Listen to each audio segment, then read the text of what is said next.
Central library గురించి గౌరవ సభ్యులు కూడా బుద్ధప్రసాద్ గారు పోయిన సమావేశాల్లో ప్రస్తావించారు ఒక సందర్భంలో. దానికోసం అధ్యక్ష సుమారుగా 150 కోట్ల రూపాయలు ఖర్చు అవుతుందని మేము అంచనా వేసాం. ఎందుకంటే మీరు కోరినట్టు వరల్డ్ క్లాస్ లైబ్రరీ కట్టాలి. అంటే కేవలం మన రాష్ట్రంలో కాదు, మన దేశంలో ఎక్కడ లేని విధంగా ఒక వరల్డ్ క్లాస్ లైబ్రరీ ఉండాలి. కేవలం ఇన్ఫ్రాస్ట్రక్చరే కాదు, మనకు కావాల్సిన మ్యాన్యుస్క్రిప్ట్స్ ఇవన్నీ కూడా మనకు చాలా ఉన్నాయి అధ్యక్ష. ఇవన్నీ కాపాడాల్సిన బాధ్యత మనందరిపైన ఉంది కనుక చేయాలని నిర్ణయం తీసుకున్నాం. ఈరోజు గౌరవ ఇండస్ట్రీస్ మినిస్టర్ గారు హౌస్లో లేరు, ఆయన కౌన్సిల్లో ఉన్నారు.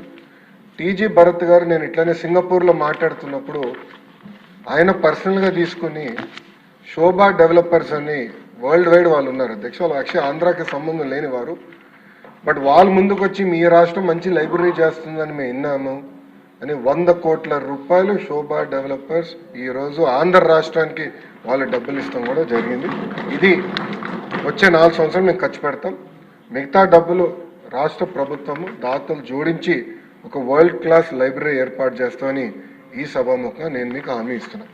ఈ రోజు నుంచి కరెక్ట్గా 24 నెలలు టార్గెట్ పెట్టుకుని గౌరవ స్పీకర్ గారి సమక్షంలో ఓపెనింగ్ కూడా చేద్దామని గౌరవ సభ్యులకి నేను తెలియజేస్తున్నాను.